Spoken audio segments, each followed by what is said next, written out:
இருக்குது. இப்ப நான் ஒரு கேள்வி கேட்கிறேன், உங்களுக்கு பெரும்பாலானவர்கள் என்ன சொல்றீங்கன்னு எனக்கு தெரியும். என்ன கேள்வி?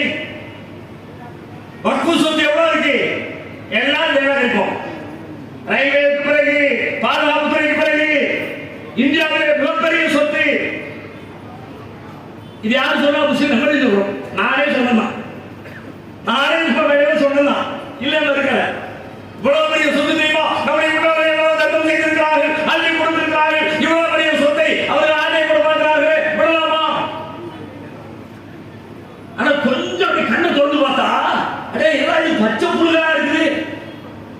அவன் பிளான் பண்ணி ஒரு செய்தி உண்டாக்குறான். உண்மை இல்ல, நெசமா அப்படியான சொத்து முஸ்லிம்களுக்கு இல்ல. இந்த வக்ஃபு சொத்து அவ்வளவு கிடையவே கிடையாது.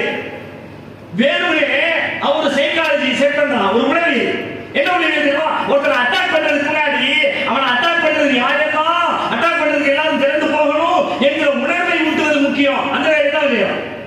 எவ்வளவு சொத்து தெரியுமா? அடிச்சு கொடுங்க, தப்பு இல்லை. சட்டம் வந்திருக்கு, அடிச்சு கொடுங்க தான் வந்துருக்கு.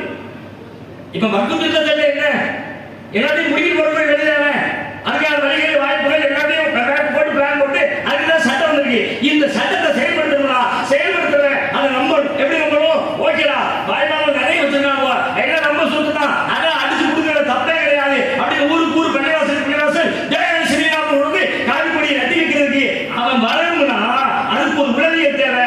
அந்த உளவியலை செட் பண்றோம். பெரும் சொத்து முஸ்லிம்களுக்கு இருக்கிறது. சுபஹானல்லாஹ், கொஞ்சம் நேரம் தொடர்ந்தா பெரும் சொத்து முஸ்லிம்களுடைய வக்ஃபா.